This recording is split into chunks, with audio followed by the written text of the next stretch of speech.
बचपन से ही फुटबॉल को लेके बहुत ज्यादा पैशनेट था। उसका सपना था कि वो प्रोफेशनल फुटबॉल प्लेयर बने। लेकिन वो कहते हैं ना कि किस्मत कोई भी बड़ी चीज इतनी आसानी से नहीं देती। कुछ ऐसा ही हुआ। अचानक से उसे पता लगा कि उसे ग्रोथ हार्मोन डिफिशिएंसी है। मतलब कि उसकी फिजिकल ग्रोथ नहीं हो सकती, वो बोना ही रह जाएगा अगर उसने $900 पर मंथ का थेरेपी नहीं करवाया तो। इतने बड़े एक्सपेंस को उसकी फैमिली अनफॉर्चुनेटली बियर नहीं कर सकती थी। जिस क्लब के लिए वो खेलता था उसने भी इस मेडिकल एक्सपेंस को बियर करने के लिए मना कर दिया। जिस भी क्लब में वो अप्लाई करने जाता था वहां पर उसके मेडिकल कंडीशंस, उसकी फिजिकल कंडीशंस को देख के उसे मना कर देते थे, उसे रिजेक्ट कर देते थे। बट इतने सारे रिजेक्शन के बाद भी उसने फुटबॉल के लिए अपने पैशन को कम नहीं होने दिया।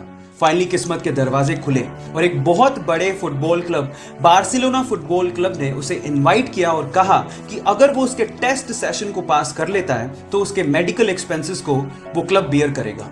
जब पहली बार वो टेस्ट सेशन के लिए ग्राउंड पे उतरा तो बहुत सारे फुटबॉल प्लेयर उसके बोने कद को देख के हैरान रह गए। लेकिन जब उसने परफॉर्म किया तो सब एक ही बात बोल रहे थे कि ये लड़का फुटबॉल खेलने के लिए पैदा हुआ है। बस फिर क्या था, बार्सिलोना क्लब ने उसे जिंदगी का पहला कॉन्ट्रैक्ट दिया। उसके बाद उसने जिंदगी में पीछे मुड़ के नहीं देखा। वो वर्ल्ड का मोस्ट वैल्यूएबल फुटबॉल प्लेयर बना।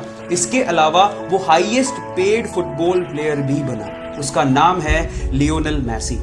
गाइज, एक बार किसी रिपोर्टर ने उससे पूछा कि उसकी ओवरनाइट सक्सेस का राज क्या है, तो उसका जवाब आप लोगों को सुनना चाहिए। उसने कहा कि इस ओवरनाइट सक्सेस के पीछे 17 साल 114 दिन की कड़ी मेहनत है। उसके बाद वो यहां तक पहुंचा।